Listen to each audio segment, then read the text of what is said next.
প্রণাম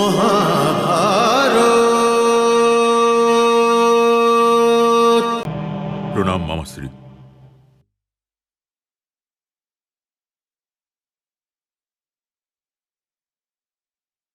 কি হয়েছে মিত্র?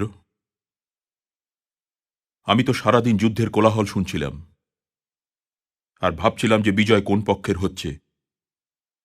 আবার ভাবছিলাম যে তোমার প্রধান সেনাপতি তো ইচ্ছা মৃত্যুর কবচ পড়ে রয়েছে, তবে বিজয় নিঃসন্দেহে তোমারই হয়ে থাকবে। এই ইচ্ছা মৃত্যুর কবচই তো সমস্যা খাড়া করে দিয়েছে অঙ্গরাজ, খাড়া করে দিয়েছে। উনি তো পাণ্ডবদের বধ করবেন না, আর অন্য কেউ উনাকে বধ করতে পারবে না। যদি এই ইচ্ছা মৃত্যুর বরদান সামনে এসে দাঁড়িয়ে না যেত, তবে আমি কবেই অন্য কাউকে প্রধান সেনাপতি বানিয়ে দিতাম।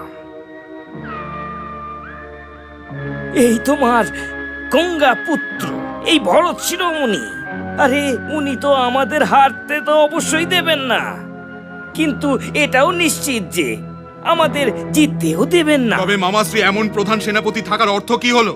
উনি না আমাদের হারতে দেবেন আর না জিততে। আমি তো ওনাকে প্রধান সেনাপতি বানাতেই চাইনি, কিন্তু আপনি তো। আরে ভাগ্নে দুর্যোধন, মাঝে মাঝে কিন্তুর মতন শব্দ সামনে এসেই যায়, আর এই শব্দর মুখোমুখিও হতে হয়। যদি তুমি নিজের মিত্র অঙ্গরাজকে প্রধান সেনাপতি বানিয়েও দিতে, তবে তুমি রণভূমিতে নিজের ভাইদের, নিজের এই মিত্র আর নিজের এই মামাশ্রীর সাথে একলা দাঁড়িয়ে আছো দেখতে পেতে ভাগ্নে, একলা দাঁড়িয়ে আছো দেখতে। এই যে ভারতবর্ষে এতগুলো ধ্বজা তোমার ধ্বজার সঙ্গে দেখা যাচ্ছে, এগুলো দেখা যেত না ভাগ্নে? কিন্তু আমি কি করব মামাশ্রী?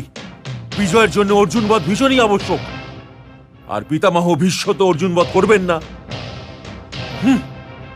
আর ওই অর্জুন তো আজ সবে ঢের লাগিয়ে দিয়েছে। যদি এটা সম্ভব হতো, তবে অন্য আর কাউকে প্রধান সেনাপতি বানাবার জন্য স্বয়ং আমি পিতামহ ভীষ্মকে বধ করে দিতাম। আমাকে এই যুদ্ধ জিততেই হবে, আর আমি এই যুদ্ধ নিজের মিত্র কর্ণ সাহায্য ছাড়া জিততে পারবো না। যদি অর্জুন প্রশ্ন হয়, তবে ওই প্রশ্নের উত্তর আমার মিত্র কর্ণ। যদি অর্জুনের উত্তর চান মামাশ্রী, তবে পিতামহ ভীষ্মের পরিবর্তে অন্য আর কাউকে সেনাপতি কি করে নিযুক্ত করা যাবে সেটা নিয়ে চিন্তা করুন। আরে বাবা, এই বিষয়ের উপর তো তোমার মামাসির বিচার করবার কোনো প্রয়োজনই নেই ভাগ্নে।